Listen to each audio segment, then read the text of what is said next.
ಇವನ್ ಕಾದು ಕಾದು ಸಾಕಾಯ್ತು. ಇವನ್ ಬರ್ತಾನೋ ಇಲ್ಲ ಕಾಗೆ ಅಷ್ಟನೋ ಗೊತ್ತಿಲ್ಲ. ಗುರು ಹುಡುಗಿನ ಮೊದಲನೇ ಸಲ ಮೀಟ್ ಮಾಡಕ್ ಹೋಯ್ತಾ ಇದ್ಯಾ, ಚಡ್ಡಿ ಹಾಕೊಂಡು ಹೋಯ್ತಾ ಇದೆಯಲ್ಲ ಅಯ್ಯೋ. ಮೀಟ್ ಮಾಡ್ಬೇಕು ಅಂದ್ರೆ ನಾನ್ BMW ಕಾರ್ ತಗೊಂಡು ಕ್ಲೀನ್ ಆಗಿ ಡ್ರೆಸ್ ಮಾಡ್ಕೊಂಡು ಆಮೇಲೆ ಅವಳನ್ನ ಪಟಾಯಿಸ್ಬೇಕಾ ಅಂತ ಹುಡುಗಿ ನನಗೆ ಬೇಡ ಬರಲ್ಲ. ಆ ಕಡೆ ಅಲ್ಲ, ಈ ಕಡೆ ಬಾರ. ಏನ್ ಗುರು ನಿನ್ಗೆ ಹೋಗ ಬರೋ ಅಂತವಳೆ, ನಾನ್ ಬರಲ್ಲ ನೀನೇ ಹೋಗಪ್ಪ. ಅನ್ಸಲ್ವಾ ಎಷ್ಟೊತ್ ಕಾಯಕ್ ಏನ್ ನಿಂಗೆ? CM ಜೊತೆ ಮೀಟಿಂಗ್ ಆಯ್ತು ನಿಂಗೆ? ಏನಿಲ್ಲ ತಾನೆ, ಮನೆಗೆ ಹೋಗಿ ಪಾತ್ರೆ ತೊಳೆದಕ್ಕೆ ಅಷ್ಟೊಂದು ಅರ್ಜೆಂಟಾ? ಒಂದ್ ಅರ್ಧ ಗಂಟೆ ಕಾಯಿ, ಏನಾಗಲ್ಲ.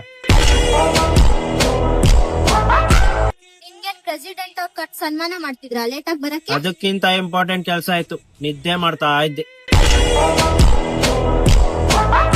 ಏಯ್ ನೀನ್ ಹಿಂಗೆ ಆದ್ರೆ ನಿಂಗೆ ಯಾವ ಹುಡ್ಗಿನೂ ಬೀಳಲ್ಲ ಕಣ. ಯಾವ ಹುಡುಗಿನೂ ಏನ್ ಬೀಳೋದ್ ಬೇಕಾಗಿಲ್ಲ, ಇವಾಗ್ಲೇ ನೆಮ್ಮದಿಯಾಗಿದ್ದೀನಿ. ಏಯ್ ಯಾಕೋ ಯಾವಾಗ್ಲೂ ಮುಖ ಹಂಗ್ ಇಟ್ಕೊಂಡಿರ್ತ್ಯಾ? ನನ್ ಮಕ ಇರೋದೇ ಹಿಂಗೆ, ಬೇಕಾರೆ ನೋಡು, ಬೇಡವಾರ ಬಿಡು.